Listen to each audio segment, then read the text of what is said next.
Hey guys, Yule here. So today I'm going to do a quick tour of the Avis Public Gardens, and it is a sweet little garden that is open to the public, and it is maintained by the Montclair Garden Club. And Montclair Garden Club is just an amazing garden club. They have a lot of lectures, floral competitions. They also open some gardens to the public, some private gardens to the public at certain times of the year. So if you're in the area, it's definitely something to think about joining if you're looking to meet like-minded people and other gardeners and plant lovers. So this little garden I try to visit at least twice a month because it changes all the time, and they just did such a wonderful job packing it with plants and different colors. So I go there just to look for some inspiration. So I hope you find some inspiration for your garden in this little public space. So let me show you around.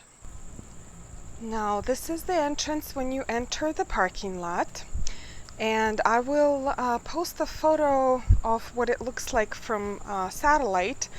The place is basically segmented in different beds, and each bed is just packed with different plants and different colors.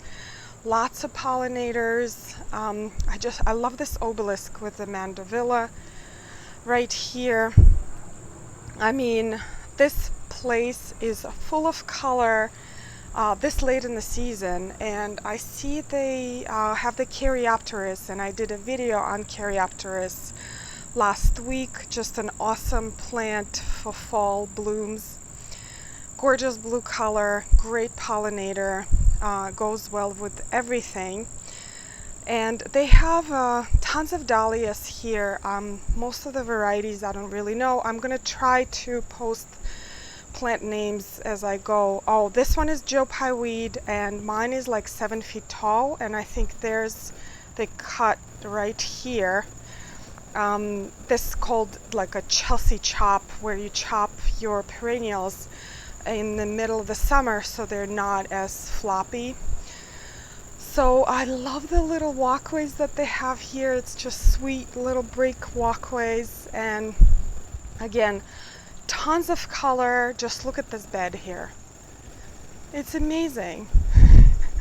That lemony dahlia, oh, so pretty. Definitely put it on my list. And this is a Euphorbia marginata, the white one. I've been looking for one for a while too. Just full of color. They have a lot of phlox. I love phlox. It's just such a long blooming perennial. And they also have a lot of coleus here. This is an aster, and there's just gorgeous space, beautiful water feature in the middle. I love the sound of it. It's just so soothing. And they have a lot of perennials and annuals, and I'm not sure what they do with their dahlias for the winter. I dig mine up. We're in zone 6, and this garden is in zone 6. Maybe they have a little bit of a microclimate here in this courtyard. You can get away with leaving them in the ground for like zone 7. And they also have a decent number of roses, and this is like the second bloom season for roses in our area. Beautiful Panacetum. Just check out those plumes. I love this walkway right here because it has the white flowers. These are Angelonia, and the one further is Euphorbia marginata again. I so want that plant. Again, phloxes, tons of pollinators. Look at this monarch right here. Look at that. Oh, let me talk about this plant right here. So this is ironweed, or Vernonia. Gorgeous native plant, and a lot of people don't know about it. Beautiful flowers, blooms late in the season, tons of pollinators. You can see bees are all over it.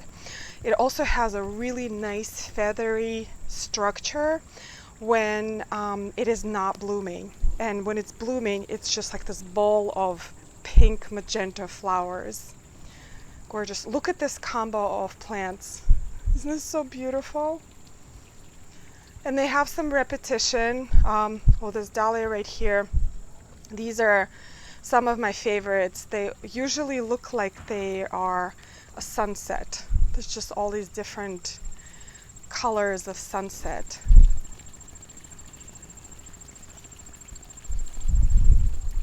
I just come here and walk around and look at things and enjoy the beautiful flowers and beautiful weather we've been having, and I think we're actually going to have really nice weather for next 10 days. Check out this combo here. I love seeing grasses like this uplit. Their plumes just look so beautiful.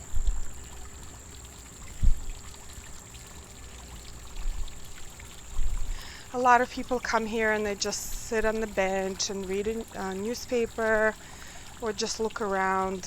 It's just such a treat to have a public garden like this and so well maintained in our area. I think this one was put in the 50s. There's another Vernonia or ironweed together with some gorgeous coleus right next to it.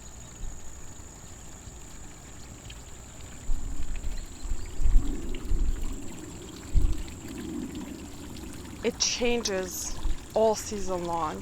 Every time I come here, I see something new.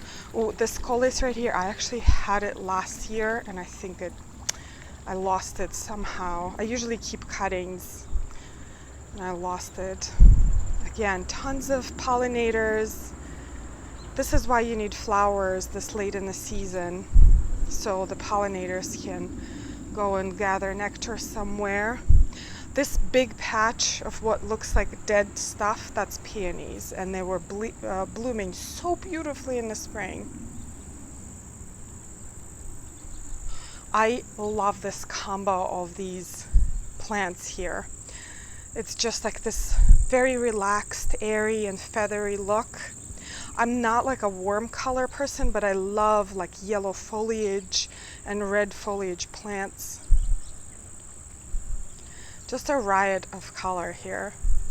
This late in the season is so awesome to see.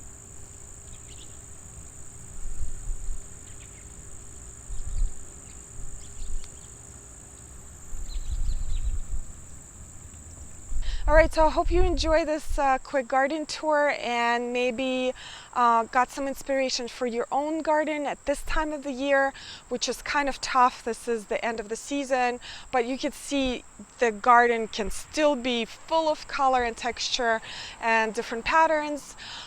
So if you have any questions or comments, post in the comment section below. I'll see you next time. Bye.